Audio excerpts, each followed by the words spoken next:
Halo teman-teman, pada kesempatan kali ini, kelompok kami yang beranggotakan Putu Purnamasari dengan NIM 201414006, Valeria Sinta Putri Iswidarti dengan NIM 201414031, dan yang terakhir saya sendiri, Odilia Rosa Kusuma dengan NIM 201414034 akan membahas sebuah materi yang menarik nih dari matematika.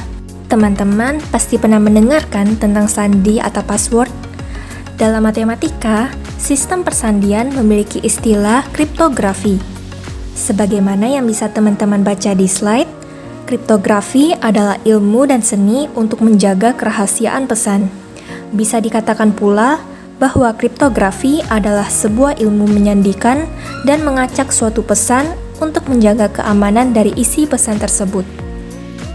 Selanjutnya, teman-teman pasti bertanya-tanya, kira-kira apa aja sih tujuan penggunaan kriptografi dalam menjaga keamanan data? Nah, berikut ini adalah 4 tujuan penggunaan kriptografi. Yang pertama adalah kerahasiaan, artinya untuk menjaga isi informasi agar hanya dapat dilihat oleh pihak yang berkenan atau berhak. Yang kedua, ada integritas data, yaitu menjamin keaslian data selama pengiriman. Yang ketiga, ada autentikasi, yaitu mengidentifikasi kebenaran pihak-pihak yang berkomunikasi dan mengidentifikasi kebenaran sumber pesan. Dan yang terakhir adalah penyangkalan, artinya mencegah entitas yang berkomunikasi melakukan penyangkalan ketika mengirim ataupun menerima pesan. Nah, sekarang teman-teman udah punya gambaran kan terkait kriptografi? Selanjutnya, yuk kenalan dengan salah satu transformasi yang terdapat dalam kriptografi. Check it out! Transformasi Caesar. Sistem sandi rahasia berdasarkan aritmetika modular yang berasal dari Julius Caesar. Sistem ini dimulai dengan menerjemahkan huruf menjadi angka. Dengan mengambil huruf-huruf dalam alfabet standar dari huruf bahasa Inggris dan menerjemahkannya ke dalam bilangan bulat dari 0 sampai ke 25 seperti pada tabel. Tabel ini merupakan tabel konversi huruf ke angka. Dengan huruf A itu angka 0, huruf B itu angka 1, dan huruf C itu angka 2. Begitupun seterusnya. Transformasi Caesar itu memiliki 2 proses. Yang pertama itu proses enkripsi, yang kedua itu proses dekripsi. Nah, proses enkripsi memiliki langkah-langkah. Yang pertama, mengelompokkan pesan menjadi 5 huruf. Yang kedua, mengubah pesan menjadi bentuk angka dengan menggunakan tabel sebelumnya. Yang ketiga, menggunakan transformasi C kongruen dengan P ditambah 3 modulo 26 untuk memperoleh pesan ciphertext. Yang keempat, setelah diperoleh hasil C, maka diterjemahkan kembali ke bentuk huruf.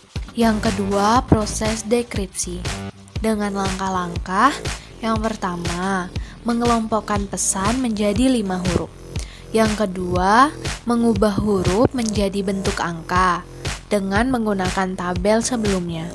Yang ketiga, menggunakan transformasi P kongruen C dikurang 3 modulo 26 untuk memperoleh pesan plain text. Yang keempat, diperoleh plain text dalam bentuk angka. Kemudian, angka diubah kembali menjadi huruf.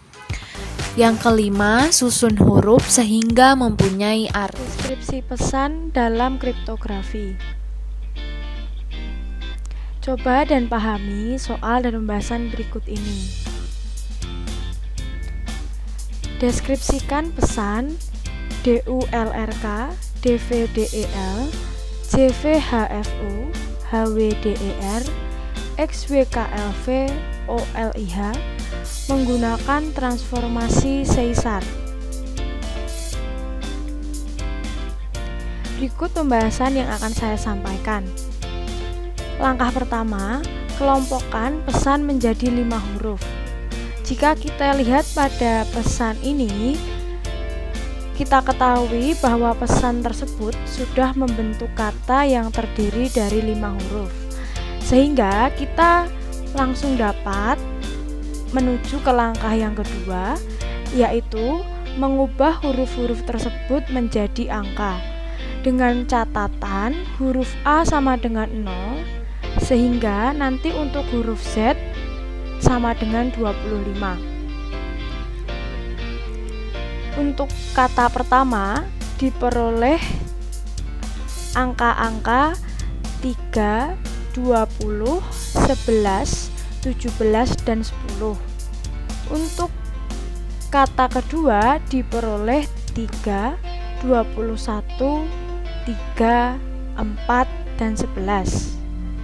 Untuk kata ketiga diperoleh 9, 21, 7, 5, dan 20. Untuk kata keempat diperoleh 7, 22, 3, 4, dan 17. Untuk kata kelima diperoleh 23, 22, 10, 11, dan 21. Dan untuk kata yang terakhir yaitu kata keenam diperoleh angka-angka 14, 11, 8, dan 7. Setelah kita mendapatkan angka-angka tersebut, kita lanjut ke langkah yang ketiga, yaitu menggunakan transformasi P kongruen C dikurangi 3 modulo 26 untuk mendapatkan pesan plain text. Transformasi ini berarti bahwa angka-angka pada langkah kedua yang telah kita dapatkan tadi dikurangi dengan 3 untuk mendapatkan nilai P yang dimaksud. Sehingga untuk kata pertama diperoleh 0, 17, 8, 14, dan 7. Untuk kata kedua diperoleh 0, 18, 0, 1, dan 8. Untuk kata ketiga diperoleh 6, 18, 4, 2, dan 17. Untuk kata keempat diperoleh 4, 19, 0, 1, dan 14. Untuk kata kelima diperoleh 20, 19, 7, 8, dan 18. Dan untuk kata terakhir diperoleh 11, 8, 5, dan 4. Ingat ya teman-teman, transformasi ini kita gunakan untuk mencari plain text dari langkah 2 dikurangi dengan 3 yang nantinya akan menghasilkan angka-angka yang bisa kita urutkan untuk menjadi plain text. Langkah selanjutnya yaitu langkah keempat, terjemahkan angka-angka tersebut menjadi huruf. Untuk menerjemahkan angka-angka menjadi huruf, kita dapat menggunakan tabel konversi huruf ke angka, karena tabel konversi tersebut juga merupakan tabel konversi angka ke huruf. Sehingga dari angka-angka ini yang telah saya tuliskan ini diperoleh huruf. Untuk kata pertama adalah A, R, I, O, dan H. Untuk kata kedua A, S, A, B, dan I. Untuk kata ketiga G, S, E, C, dan R. Untuk kata keempat E, T, A, B, dan O. Untuk kata kelima U, T, H, I, dan S. Dan untuk kata yang terakhir diperoleh L, I, F, E. Selanjutnya langkah kelima atau langkah terakhir, kita menyusun huruf-huruf tersebut sehingga menjadi sebuah kalimat. Dan didapatkan bahwa kalimat yang dimaksud adalah Aryo has a big secret about his life.